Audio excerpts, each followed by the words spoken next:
கும்பராசிக்கார அன்பர்கள் அனைவருக்கும் எனது அன்பு கலந்த வணக்கங்கள். நான் உங்கள் அஸ்ட்ரோ சுனதுரை, புளிமிசை கூத்தூர், பெரம்பலூர் மாவட்டம். நிகழும் மங்களகரமான விஸ்வாவசு வருடம் தமிழ் மாதங்களில் 2வது மாதம் வைகாசி மாதம் கும்பராசிக்காரர்களுக்கு எப்படிப்பட்ட கிரக நிலைகள் இருக்கிறது, அதனால் என்ன பலன்கள் ஏற்படும், இந்த மாதம் செய்யக்கூடிய வழிபாடுகள் என்ன, பரிகாரங்கள் என்ன, எந்தெந்த விஷயங்களில் கவனமாக இருக்க வேண்டும், எந்த விஷயங்களை துணிந்து செய்யலாம், இந்த வைகாசி மாதம் கும்பராசிக்காரர்கள் எப்படி இருக்கும் என்பதை பற்றி இந்த காணொலியிலே பார்ப்போம்.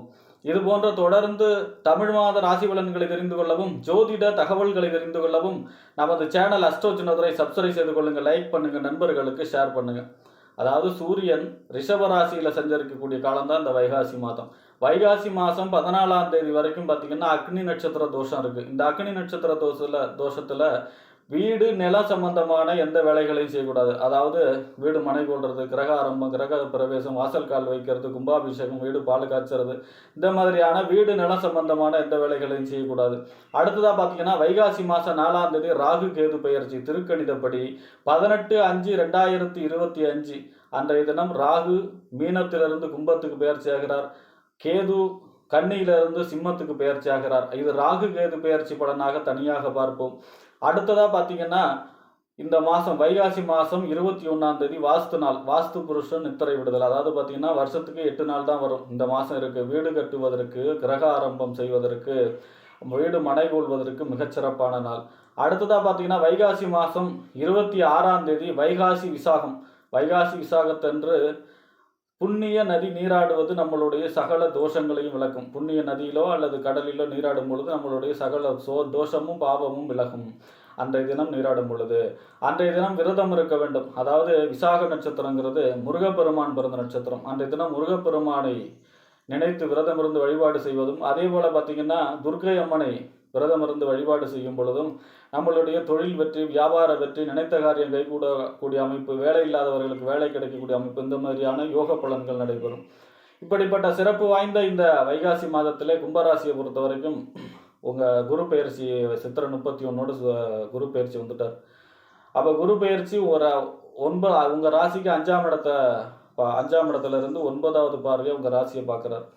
அப்போ குரு பெயர்ச்சி அப்படிங்கிறது உங்கள் ராசிக்கு மிக அற்புதமான பலன். அதாவது இந்த 7.5 சனியோட கெடுபலன், ஜாதகத்தில் தசாபுத்தி சரியில்லை அப்படின்னா கூட அதோடைய கெடுபலன் எல்லாமே தடைப்படும். அப்போ 5ஆம் இடத்துக்கு குரு, 5ஆம் இடம் புத்தி, சிந்தனை, செயல்திறன் இல்லையா, அனைத்து விதமான சுபகாரியங்கள் நடக்கும். திருமணம் முதல் கொண்டு அனைத்து விதமான சுபகாரியங்கள் நடக்கும்.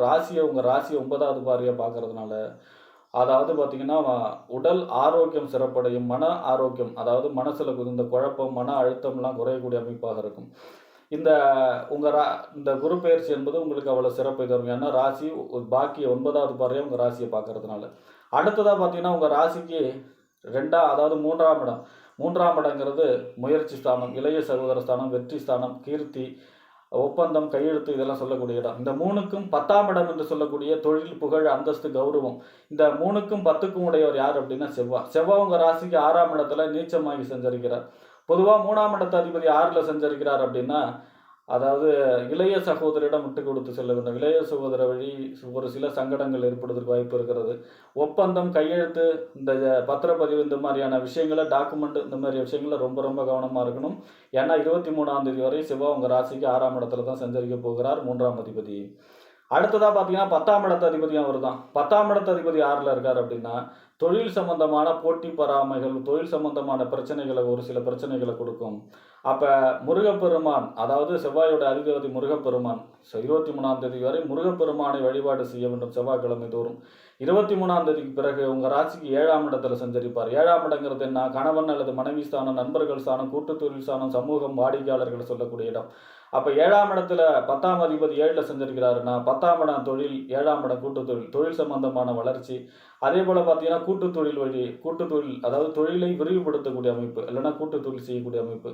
அதே போல் பார்த்தீங்கன்னா வாழ்க்கை துணை வழி அனுகூலங்கள், ஆதாயங்கள் இருக்கும். சமூகத்தில் பெரிய மனிதர்களுடைய அறிமுகங்கள் ஏற்படக்கூடிய அமைப்பு. அதே போல் பார்த்தீங்கன்னா தொழிலில் வாடிக்கையாளர்கள், வியாபாரத்தில் வாடிக்கையாளர்கள் பெருகக்கூடிய அமைப்பு. 3ஆம் இடத்து அதிபதி 7ல் இருக்கார் அப்படின்னா அதே அந்த ஒப்பந்தம், பத்திரப்பதிவு, இதெல்லாம் 23ஆம் தேதிக்கு மேலே செய்யலாம். 23ஆம் தேதி வரைக்கும் 6ல் மறைஞ்சிருக்கிறதுனால செய்யக்கூடாது. முருகப்பெருமானுடைய வழிபாடு செய்ய வேண்டும். அடுத்ததாக பார்த்தீங்கன்னா உங்கள் ராசிக்கு 4ஆம் இடம். 4ஆம் இடங்கிறது என்ன, வீடு, வண்டி, வாகனம், மனை, தாயார், சொத்து, சுகஸ்தானம்.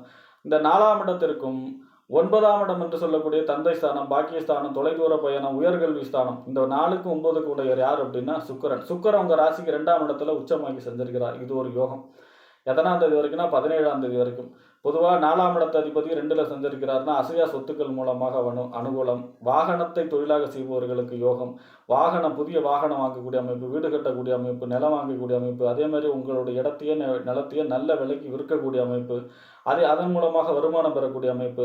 9ஆம் இடம் அதிபதி 2ல் இருக்காருன்னா உயர்கல்வி படிக்கக்கூடிய அமைப்பு, கல்வி சிறப்பாக இருக்கக்கூடிய அமைப்பு, வெளிநாடு சம்பந்தமான முயற்சிகள், அதாவது பார்த்தீங்கன்னா பாஸ்போர்ட், விசா இந்த மாதிரியான விஷயங்கள்லாம் கிடைக்கக்கூடிய அமைப்பு.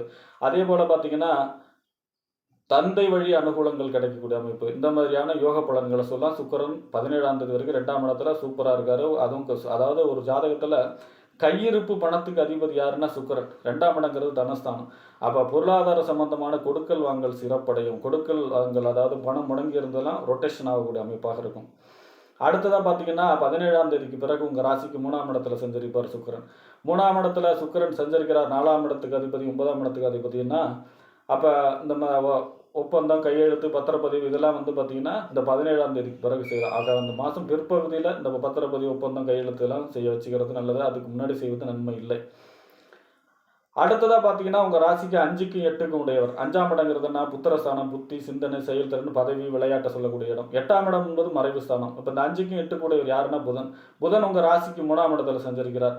மறுபடியும் ரிப்பீட் ஆகுது பாருங்க. 8ஆம் இடத்து அதிபதி 3ல் இருக்கார். 8ஆம் இடத்து அதிபதி 3ல் இருக்காருன்னா இளைய சகோதரிடம் விட்டு கொடுத்து செல்ல வேண்டும். ஒப்பந்தம் கையெழுத்தில் கவனமாக இருக்க வேண்டும் 9ஆம் தேதி வரை. அதே நேரத்தில் பார்த்தீங்கன்னா உங்கள் அந்த அக்கம் பக்கத்து வீட்டுக்கார அவங்கள்ட்டையும் கவனமாக இருக்கணும். ஏன்னா அவங்கள்ட்ட ஒரு சில சண்டை சச்சரவுகள் ஏற்படுவதற்கு வாய்ப்பு இருக்கிறது. அடுத்ததாக பார்த்தீங்கன்னா 5ஆம் இடத்து அதிபதி 3ல் இருக்கார் அப்படின்னா 5ஆம் இடங்கிறதுனா புத்திரஸ்தானம், புத்தி, சிந்தனை, செயல்திறன், பதவி, விளையாட்டு இதெல்லாம் சொல்லக்கூடிய விளையாட்டு போட்டிகளில் வெற்றி பெறக்கூடிய அமைப்பு, ஒரு பதவி அல்லது பொறுப்பு கிடைக்கக்கூடிய அமைப்பாக இருக்கும். இந்த 9ஆம் தேதிக்கு பிறகு உங்கள் ராசிக்கு 4ஆம் இடத்துல செஞ்சிருப்பார். 8ஆம் அதிபதி 4ல் செஞ்சிருக்கிறார் அப்படின்னா தாயாருடைய ஆரோக்கியத்தில் அக்கறை செலுத்த வேண்டும், வண்டி வாகனங்களில் கவனமாக செல்ல வேண்டும், பயணங்களில் கவனமாக இருக்க வேண்டும்.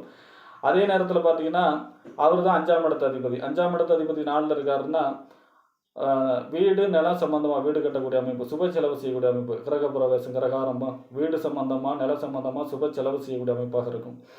இந்த 23ஆம் தேதிக்கு பிறகு உங்கள் ராசிக்கு 5ஆம் இடத்துல 5ஆம் அதிபதி புதன் ஆட்சி, அங்கேயே குரு இருக்காரு. அப்போ 5ஆம் இடம் வலுவடைகிறது. திருமணம் முயற்சி கைகூடும், காதல் ஏற்படும், காதலில் வெற்றி பெறக்கூடிய அமைப்பு, அதே மாதிரி குழந்தை பிறப்பு, கரு உண்டாகக்கூடிய அமைப்பு, இந்த மாதிரியான அனைத்து விதமான சுபகாரியங்களும் நடக்கும். 5ஆம் இடத்து அதிபதி 5ல் ஆட்சி அப்படிங்கிறது மாதத்தின் பிற்பகுதி கும்பராசிக்கு இந்த மாதம் பிரமாதமாக இருக்கும். அடுத்ததாக பார்த்தீங்கன்னா உங்கள் ராசிக்கு 7ஆம் இடத்து அதிபதி. 7ஆம் இடத்து அதிபதி யாருன்னா சூரியன். 7ஆம் இடங்கிறது என்னென்னா கணவன் அல்லது மனைவி ஸ்தானம், நண்பர்கள், கூட்டுத்தொழில், சமூகம், வாடிக்கையாளர்களை சொல்லக்கூடிய இடம். இந்த 7ஆம் இடத்து அதிபதி இந்த மாதம் முழுவதும் 4ஆம் இடத்துல செஞ்சிருக்கிறார். 4ஆம் இடங்கிறது வீடு, வண்டி, வாகனம், மனை, தாயார், சொத்து, சுகஸ்தானத்து அதிபதி இல்லையா, இடம் இல்லையா.